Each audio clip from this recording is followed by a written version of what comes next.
Number 5. Stephen Kocher. On December 13th of 2009, 30-year-old Stephen Kocher went missing from Henderson, Nevada. A clean-cut, well-respected, church-going man, Stephen decided to take an unexplainable road trip from his home state of Utah to his final destination of Nevada. Stephen's car was found in a dead-end cul-de-sac, and he was shortly reported missing. Surveillance footage shows him parking his car, leaving it there, and walking out of the frame. In this footage, he is alone and appears to be walking as if he has a destination in mind. When his car was discovered, some of his belongings were still inside, including Christmas presents which he had purchased a few days prior, as well as blankets and pillows. Items missing from the car included Stephen's cell phone, his wallet, passport, and his driver's license. For 2 days after his disappearance, his cell phone signal was picked up by a signal tower several miles from his car. It is unknown why Stephen was making cell phone calls near this tower, where exactly he was, and if it was indeed Stephen making these calls. His family isn't sure why he left Utah with no apparent cause for disappearance other than some financial concerns. Some have speculated that Stephen may have gone to Nevada to look for a job or to try to hand out flyers to advertise a window washing business. Stephen is a devout Mormon and due to his religious beliefs does not drink alcohol or take any drugs. Suicide is not suspected, and no signs of foul play have ever been discovered.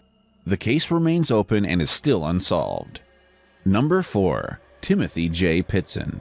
On the day of the disappearance, on the morning of May 11th of 2011, Amy Joan Marie Fry Pitson traveled to the Greenman Elementary School and removed her only child from class and checked him out of school. From there, Amy and her 6-year-old son, Timothy J. Pitson, began their unexpected 3-day road trip. Their first stop was the Brookfield Zoo in Illinois. After that, they traveled to the Key Lime Cove Resort, where they had spent the night. Timothy's father, James Pitson, reported his wife and son missing as soon as he went to collect his boy from school and found out his wife had already taken him out, which he had found strange. The next day, Amy and Timothy traveled to the Kalahari Water Park Resort in Wisconsin Dells. Surveillance from the water park the next morning shows them both waiting in line to check out. Shortly after, at around 1:30 p.m., Amy called several of her family members and friends and explained that her and Timothy were both fine. At 7:25 p.m., Amy went to the Family Dollar store in Winnebago, Illinois, where she purchased stationery. She then traveled to the nearby Sullivan's Foods, where she was spotted once again on a security camera. This time, however, there was no sign of Timothy. Her final journey was at around 11:15 p.m., where she checked into Rockford Inn in Rockford, Illinois. The next day, at 12:30 p.m., she was found dead by the inn's employees. She had taken her own life by ingesting an overdose of antihistamines and had slit her wrists. Amy left a suicide note and had sent 2 letters to loved ones in the mail which claimed that Timothy was safe and was taken somewhere where he would be well cared for. She also wrote that no one will ever find him and that she can't take the risk of Jim hurting Tim because of her choices. Timothy's Spider-Man backpack, toys, and clothing were all missing, as well as the clothes Amy was wearing when she had checked out from the Kalahari Resort. Amy's mother said that she had suffered from depression, but she was not a crazy person and never acted bizarrely. Timothy still remains missing as of February 2016. Number 3. Madeline McCann. In late April of 2007, Kate and Jerry McCann went on a holiday to Portugal with their 3 young children and a group of their friends. At 10:14 p.m. on Thursday of May 3rd, 3-year-old Madeline McCann was reported missing. Portuguese police received a call claiming that the 3-year-old British girl had been abducted. Earlier that night, around 7 p.m., the McCanns put their children to bed. They say that all 3 were asleep around 8:30 p.m. They then left the apartment and met up with 7 of their friends for dinner at a tapas bar 50 yards across the pool from their apartment. The McCanns say that they checked in with the kids every half hour to make sure that they were safe. At around 9:05 p.m., Jerry McCann made his way to the ground floor apartment in the Praia de Luz. He says all the children were still asleep and Madeline was still in her bed. At 9:30 p.m., one of the McCann's friends, Dr. Matthew Oldfield, checked on the children. He claims that the McCann's bedroom door was wide open, but as he heard no noise, he left without looking far enough into the room to see whether Madeline was in bed. At 10 p.m., Kate McCann checked the apartment, and she says that she noticed that the children's door was open wider than she had remembered it being. When she entered the room, she claims that the window shutter and curtains were wide open and that Madeline was no longer in bed. Kate quickly returned to the tapas bar where she had began screaming that someone had taken her daughter. At 10:30 p.m., the resort activated its missing child search protocol, where 60 staff and guests, and later police, searched the resort throughout the night. In the first 24 hours of the investigation, many mistakes were made by the police. One being the crime scene was not fully secured, meaning around 20 people entered the apartment before it was closed off, contaminating any potential evidence. The McCanns quickly became suspects by the Portuguese police, as they didn't buy their story and couldn't believe that they had left their children unattended. They theorized that there had been a tragic accident and the parents had hid Madeline's body and staged the abduction scene. Although they were suspects, Kate and Jerry were allowed to leave Portugal and return to the UK in September of 2007. After a long investigation, in July of 2008, Portugal's Attorney General closed the case and the McCanns were no longer being treated as suspects.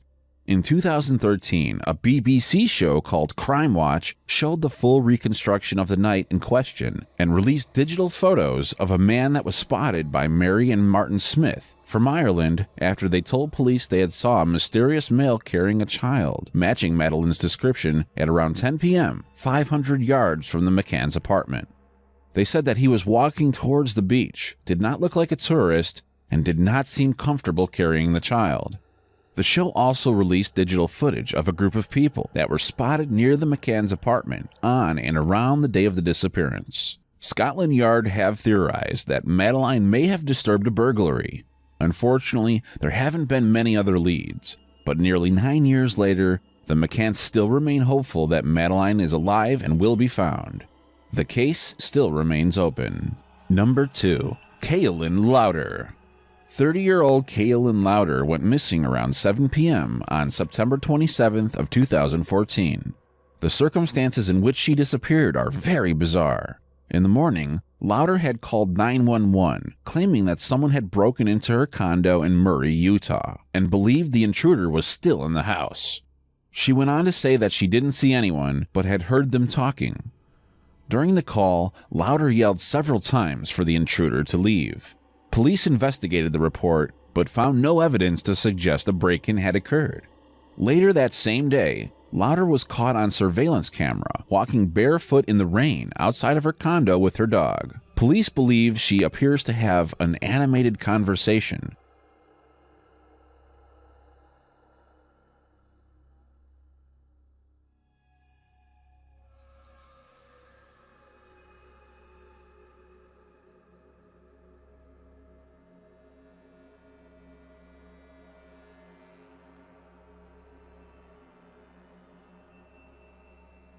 At 7 p.m., for an unknown reason, Lauder began to run. She left her dog, her phone, money, keys, and her car behind.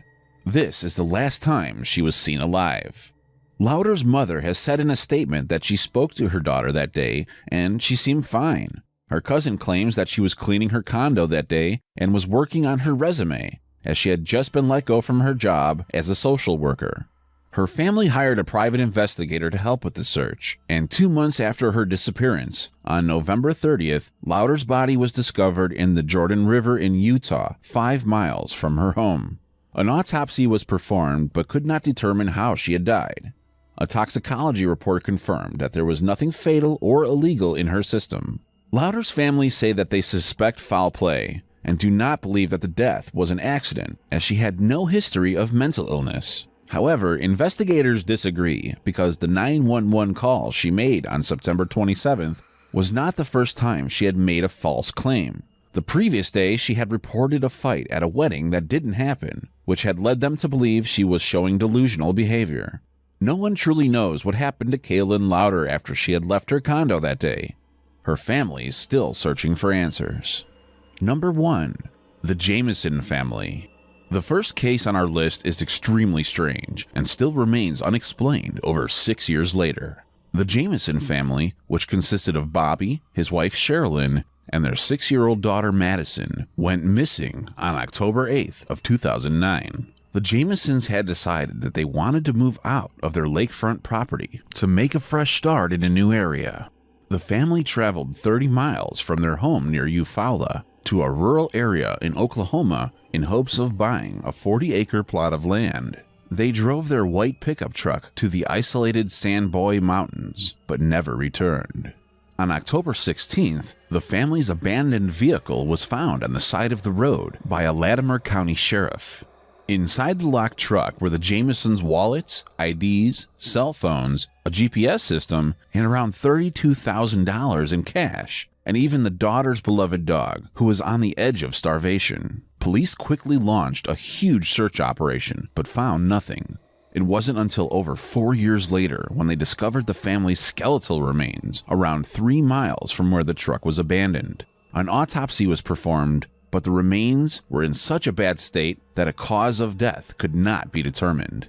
On the day before the disappearance, security cameras from their home caught the Jamesons as they loaded up their truck. Investigators claim that the pair looked as if they were in a trance-like state, walking from the house to the truck over 20 times without speaking to each other once. The Jamesons were very thin and emaciated around the time that they went missing, which has led to theories that the pair were hooked on crystal meth. However, police found no drugs or drug paraphernalia in the home. Months prior to the disappearance, the Jamesons had become very paranoid and told some of their friends and family that their house was haunted, and explained that they had seen spirits. Bobby even informed a pastor of the spirits and had asked whether he could obtain special bullets to shoot them. The Jamesons had suffered with depression throughout their lives, and Sherilyn had also suffered from bipolar disorder.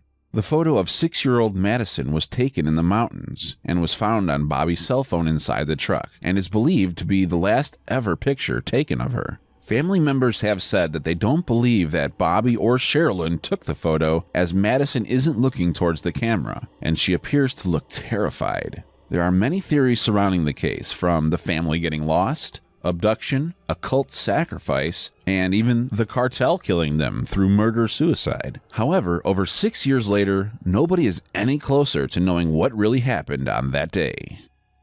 Thanks so much for watching, and if you enjoyed the video, please let me know by clicking the like button, share, and write a comment. And don't forget to subscribe so that you can check out my next video.